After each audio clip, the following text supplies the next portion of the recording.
ਬਚਪਨ ਵਿੱਚ ਲੱਗਣ ਵਾਲੇ ਰੋਡ ਉੱਤੋਂ ਇਹ ਟਰੱਕ ਅਕਸਰ ਤੁਸੀਂ ਤੇ ਮੈਂ ਹੁਣ ਤੱਕ ਆਪਣੀ ਜ਼ਿੰਦਗੀ 'ਚ ਵੇਖਦੇ ਆਉਂਦੇ ਹਾਂ। ਲੇਕਿਨ ਅੱਜ ਮੈਂ ਐਦ ਕੀਤਾ ਕਿ ਇਹਨਾਂ ਟਰੱਕਾਂ ਦੇ ਅੰਦਰ ਜਾ ਕੇ ਜਿਹੜਾ ਲੁਤਫ ਅੰਦੋਜ਼ ਆ ਉਹ ਕਿਸ ਹਿਸਾਬ ਦਾ ਹੁੰਦਾ।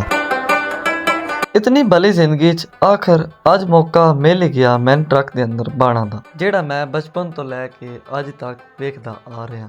ਗੁਜ਼ਸ਼ਤਾ ਦਿਨਾਂ 'ਚ ਮੇਰਾ ਬਹੁਤ ਹੀ ਪਿਆਰਾ ਭਾਈ ਸਾਕੀ ਟਰੈਵਲ, ਜੋ ਕਿ ਯੂਰਪ ਦੇ ਅੰਦਰ ਰਹਿ ਕੇ ਟਰੱਕ ਚਲਾਉਂਦਾ, ਅਕਸਰ ਤੁਸੀਂ ਸੋਸ਼ਲ ਮੀਡੀਆ ਤੇ ਫੇਸਬੁੱਕ ਤੇ ਉਹਨਾਂ ਦਾ ਪੇਜ ਵੇਖਦੇ ਰਹਿੰਦੇ ਹੋਣੇ। अस्सलाम वालेकुम बाबे दे सुनाओ किहड़े रंगां च उम्मीद है तगड़े हो सदे।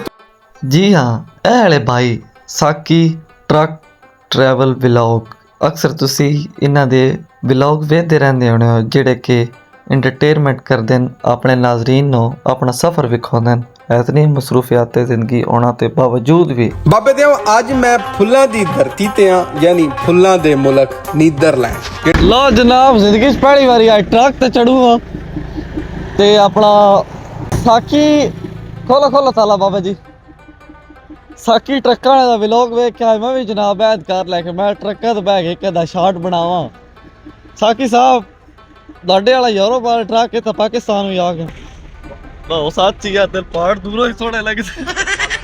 ਇਹਤਿਆਤ ਬੜੀ ਜ਼ਰੂਰੀ ਸ਼ਾਇ ਆ। ਇਹ ਹੁਣ ਬੰਦ ਕਰਨ ਵਾਲਾ ਕਿਹੜਾ ਸੀਨ ਹੈ। ਲਓ ਜਨਾਬ, ਕੁੰਡੀ ਸ਼ੁੰਡੀ ਲੱਗ ਗਈ ਤਾਂ ਟਰੱਕ ਦਾ ਹੈ ਜਨਾਬ। ਜੀ ਆਪਣਾ ਵਲੌਗ ਬਣਾਉਂਦੇ ਆ ਬਾਬਾ ਜੀ।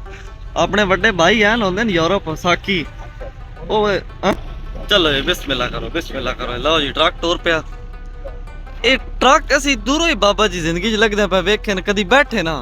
ਅੱਜ ਮੁਮਕਿਨ ਹੋ ਗਿਆ ਬਟ ਟਰੱਕ ਉੱਤੇ ਬਹਿ ਗਿਆ। ਸਮਝ ਆਈ? ਇਹ ਸ਼ੀਸ਼ੇ ਲੋ ਵੇਖ ਲਓ, ਮੇਨ ਕਮਾਲ ਹੀ ਨਾ ਸ਼ੀਸ਼ੇ ਦਾ ਹੁੰਦਾ। ਸਮਝ ਆਈ?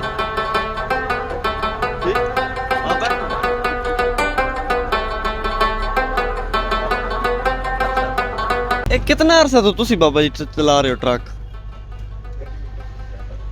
ਅੱਛਾ, ਇੱਕ ਅਰਸਾ ਹੀ ਡਰਾਈਵਰ ਜਨਾਬ। ਡਰਾਈਵਰ ਲੋਕਾਂ ਦੀ ਜ਼ਿੰਦਗੀ ਬੜੀ ਅਨੋਖੀ ਹੁੰਦੀ ਆ। ਲਓ ਸਾਕੀ ਸਾਹਿਬ, ਹੈ ਆਈ ਪਾਕਿਸਤਾਨ ਦਾ ਟੂਰ ਟਰੱਕਾਂ ਤੇ, ਤੁਸੀਂ ਕਰਦੇ ਹੋ ਯੂਰਪ, ਜਰਮਨੀ ਤੋਂ ਫਰਾਂਸ ਤੱਕ। ਐ ਆ ਰਿਹਾ ਜੀ ਮਲਕਵਾਲ ਤੋਂ ਮਿਡਮੋਡ ਤੱਕ। ਬਸ ਉਹ ਸੱਚੀ ਆ, ਦਿਨ ਪਹਾੜ ਦੂਰੋਂ ਹੀ ਸੋਹਣੇ ਲੱਗਦੇ, ਲਾਏ ਬਹਿ ਕੇ ਠੰਡ ਲੈ ਗਈ ਹੈ ਮੇਰੀ।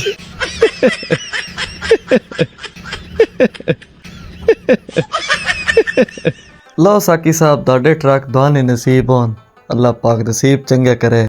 फॉलो कर लो अल्लाह सोने दे वाले फी मान अल्लाह। आपने हर दा एक सोना जिहा कमेंट भी जरूर करें।